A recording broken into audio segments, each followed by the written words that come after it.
Assalamualaikum warahmatullahi wabarakatuh. Hello everyone, second group here. Today we are going to present about grading and student evaluation. Our group's member are Miftahun Najah Aditya Partama, Yosia Ismail, and me Nabila Tasha. Philosophy of grading. What should grades reflect? According to the Gronlund 1998, grading is based on students' achievement and achievement only. So the grades should represent the extent to which the intended learning outcomes were achieved by the students. They should not be contaminated by student effort, tardiness, misbehavior, and other extraneous factors. If they are permitted to become part of the grade, the meaning of a grade as an indicator of achievement itself is lost. Here, there are several grading questionnaires. So, the items includes several part of the things that should be considered in a set of criteria for determining a final grade in a course. First, language performance of the students that demonstrated on tests, quizzes, and other explicit scored procedures. Second, intuitive information that got from informal observation of the student's language performance. Third, oral participation in class. Then, improvement behavior in class, such as polite, cooperative. Then, effort, motivation, punctuality, and attendance.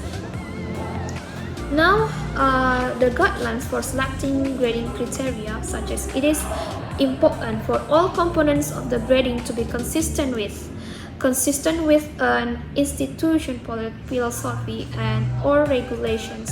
Then, all the components of the final grade needed to be explicitly stated in writing to the students at all beginnings of a term of the study. Then, if the grading system includes items through in the questionnaire, it is important for us to recognize the subjectivity, such as improvement, behavior in the class, effort, and motivation. Finally, consider allocating relative smart weight to the items through so that a grade primarily reflects achievement, such as oral participation, improvement, behavior, effort, motivation, and attendance. So, in calculating grades, there are several things that needs to be considered: absolute and relative grading. Absolute grading, the point is that to make an absolute grading system, it refers to be painstakingly clear on competencies and objectives, and on the tasks, and other assessment techniques that will figure into the formula for assigning a grade. In absolute grading, it utilizes numerical grades. It means that the grade is represented from 1 to 100. Then, in relative grading, it refers to a commonly used than absolute grade. It has the advantages of allowing our own interpretation and of adjusting for unpredicted ease or difficulty of a task. And the grade uses a letter grade, where it is the grade that represented in letter from A to D. Okay, that's all for me. Next, to go to the next presenters. Next is teachers' perceptions or appropriate grade distribution. So most teachers bring a test or a course evaluation and interpretation of estimate appropriate distribution. They also follow the interpretation and make some minor adjustment to compensate for such matter as unexpected difficulty. So this kind of relative grading system is well accepted and uncontroversial. Next is institutional expectation and constraints. So transcript evaluators at colleges and universities are faced with variation across institutions on what it is deemed and to be the threshold level for entry from high school or another university. So many institutions around the world, the concept of letter grades is foreign. The point system, usually 100 points or percentage, are more common globally than the letter grades used almost universally in United States. So either way, we are bound by established accepting system, and we have become accustomed in the United States to calculating grade point average or GPAs for defining admissibility, such as A equal to 4, B equal to 3, C equal to 2, and D equal to 1. So a student will be accepted or denied admission on the test of an established criterion, often ranging from 2.5 to 3.5. It's cross-cultural factors and question of difficulty. So there are some factors that are related to the cross-cultural factors. For example, like it is unheard of to ask a student to self-assess performance. Then the second one, the teacher assign a grade and nobody questions the teacher criteria. And next is one single final examination is the accepted determinant of a student's entire course grade and so on. And next is the question of difficulty. So how do we handle it? So the first one is from the experience as a teacher, and then adeptness at designing visible tasks. Then next is special care in framing items that are clear and relevant, and then a little bit of luck and so on. Okay, next is what do letter grades mean? An institutional philosophy of grading, whether it is explicitly stated or implicit, presupposes expectation for grade distribution for meaning or description of each grade. And we have already looked at several variations in the mathematics of grade distribution. What has yet to be discussed is the meaning of letter grades. Typically, institutional manuals for teachers and students will list the following descriptors of letter grades, like A is for excellent, B is good, C is adequate, D is inadequate or unsatisfactory, and F is failing or unacceptable. The overgeneralization implicit in the letter grading underscores the meaninglessness of adjectives typically cited as descriptors of those letters, and yet those letters have come to mean almost everything in their gatekeeping role in admission, decision, and employment acceptance. There is a solution to this semantic conundrum. First, every teacher who uses letter grades or a percentage score to provide an evaluation, whether a summative and of course assessment or on a formal assessment procedure, should use a carefully constructed system of grading, assign grades on the basis of explicitly stated criteria, and base the criteria on the objectives of a course or assessment procedures.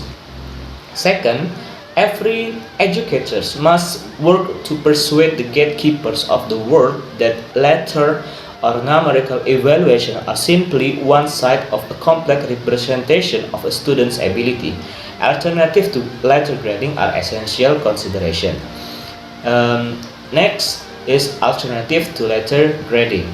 For assessment of a task, paper, report, extra class exercise, or other formal score tasks, the primary objective of which is to offer formative feedback. The possibilities beyond a simple number or letter include a teacher's marginal and comments, a teacher's written reaction to a student's self-assessment of performance, a teacher's review of the task in the next class period, peer assessment of performance, self-assessment of performance, and a teacher's conference with the students. And for summative assessment of a student at the end of the course, those same additional assessment can be made, perhaps in modified forms: a teacher's marginal and or an off exam or paper or project comments, a teacher's summative written evaluative remarks on journal, portfolio, or other tangible product, a teacher's written reaction to student self-assessment of performance in a course, a complete summative checklist of competencies with comments, narrative evaluation of general performance on key objectives, and teachers' conference with the students. A more detailed look is now appropriate for fear of the summative alternative to granting, particularly self-assessment narrative evaluation checklists and conferences. First, self-assessment. The focus is specifically on the feasibility of students commenting on their own achievement in a whole course of study. Self-assessment and of course attainment of objective is recommended through the use of the following. First, checklist, a guide journal entry that direct the student to reflect on the content and linguistic objective. An essay that self-assesses, and a teacher-students conference. And next is narrative evaluation. In protest against the widespread use of letter grades as exclusive indicator of achievement, a number of institutions have at one time or another required narrative evaluation of students. In some instances, those narratives replaced grades, and in other they supplemented them. What do such narrative look like? This is the example of the narrative evaluation, all written for the same student by the three teachers. Next, we have checklist evaluation. To compensate for the time-consuming impracticality of narrative evaluation, some programs optional for a compromise. A checklist with brief comments from the teachers, ideally followed by a conference and or response from the teachers. And this is the form that used for midterm evaluation in one of the high intermediate listening speaking courses at the American Language Institute. And next, conferences. Perhaps enough has been said about the virtues of conferencing. We already know that the impracticality of scheduling session with the students is offset by its washback benefits. The end of the term is an especially difficult time to add more entries to our calendar, but with judicious use of classroom time, take students aside one by one while others are complementing assigned work at a possible office hour here and there, and with clear, concise objective to minimize time consumption and maximize feedback potential. Conferences can accomplish more than can a simple letter grade. Next material is some principles and guidelines for grading and evaluation. First, grading is not necessarily based on a universally accepted scale. Grading also is sometimes subjective and context dependent. Grading of tasks is often done on the curve. Grades reflect a teacher's philosophy of grading. Grades reflect an institutional philosophy of grading. Cross-cultural variation in grading philosophies needs to be understood.